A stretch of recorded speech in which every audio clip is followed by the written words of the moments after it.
Hello, good evening সবাইকে। আশা করছি সবাই খুব ভালো আছেন। তো চলুন, আজকে একটুখানি বেরিয়েছি চা খেতে যাওয়ার জন্য, তাই ভাবলাম আপনাদেরও সঙ্গে করে নিয়ে যাই। যদিও শীত পড়ার পরে এটা প্রথমবার বেরিয়েছি, আর এমনিতেও আগেও আমি তোমাদের সবাইকে নিয়ে গেছি যে আমরা প্রায় কোথায় চা খেতে যাই। চলুন এখন যাওয়া যাক, গিয়ে একদম দেখা হবে। কাছাকাছি এখন চলে এসেছি। রাস্তাটা এখানে দেখুন এত সুন্দর মায়াবী লাগছে। এই দেখুন, এই দোকানটাতেই আমরা চা খেতে আসি, ওই যে পেছনের ওই যে ঘোষ সন্স।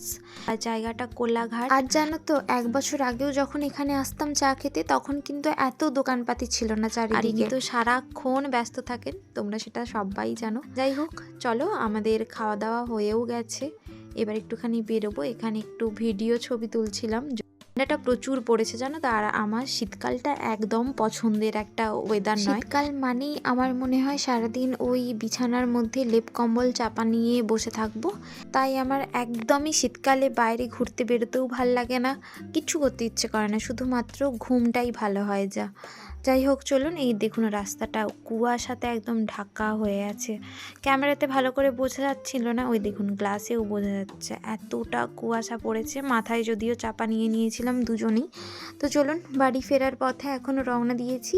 ধীরে সুস্থে আমরা বাড়ি যাই। আপনারা সবাই ভালো থাকবেন। আর ভিডিওটি কেমন লাগলো অবশ্যই জানাবেন। ভালো লাগলে একটি লাইক করে দেবেন। দেখা হবে নেক্সট কোনো ভিডিওতে। ততক্ষণ সবাই ভালো থেকো। টাটা।